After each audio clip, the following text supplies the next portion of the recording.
bumili ako dito ng ganyan. Yan para sa cellphone. Mag-unboxing tayo ng binili kong waterproof case. Ayan, binili ko doon sa baba. Kasi kahapon nag-swimming kami, nalobat yung GoPro. Ang bilis malobat. So, wala akong case ng phone. Buti nakita ko meron sila doon. Kaya yan. So, eto na, unboxing na natin.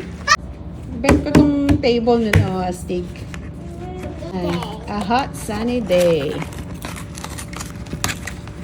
Ang hirap mag-open ng Yan siya. Of course, kasama yung strap. And of course, this one, yung lagayan ng phone. Para may video ako mamaya. Ayan. So, try na natin. Lalagay ko yung phone dyan. Ganito siya pag bubuksan. Ano mo lang to. Ayan. Tapos yung kabila naman. Saka mo siya ma-open ng ganyan. Chirin! Ayan. Saan lang lalagay ko yung phone. Ganito siya. Tapos ilalagay mo yung phone. Lagay natin yung phone. Kasya ba to? Ay, hindi pala. Tatanggalin ko to. So, ilalagay na natin. Ito ba ang harap? Yes. Ayan. So, ayan. Paano ba to? Ayun.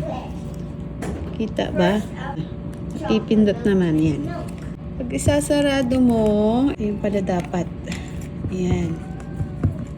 Lalagay mo to parehas. Wait, am I right? Take a tiny shot. Ayan. Open and close. Ayan. There you go. Water bottle. Close na. Yay! Tapos yung strap. So, ito yung strap niya. Ayan. Lagay mo lang yung strap dito. Ayun. Ayan. So, ready na. Ito na siya. Ready na kami mag-swimming mamaya. So, yan ang aking unboxing today with waterproof case. Cellphone case. So, ayan. Pwede na akong maligo at hindi na ako mag-worry na mababasa ang phone ko. Swimming time! Day 2 namin. Sayang lang di ko na videoan yung day 1. Ayan, bumili na ako ngayon.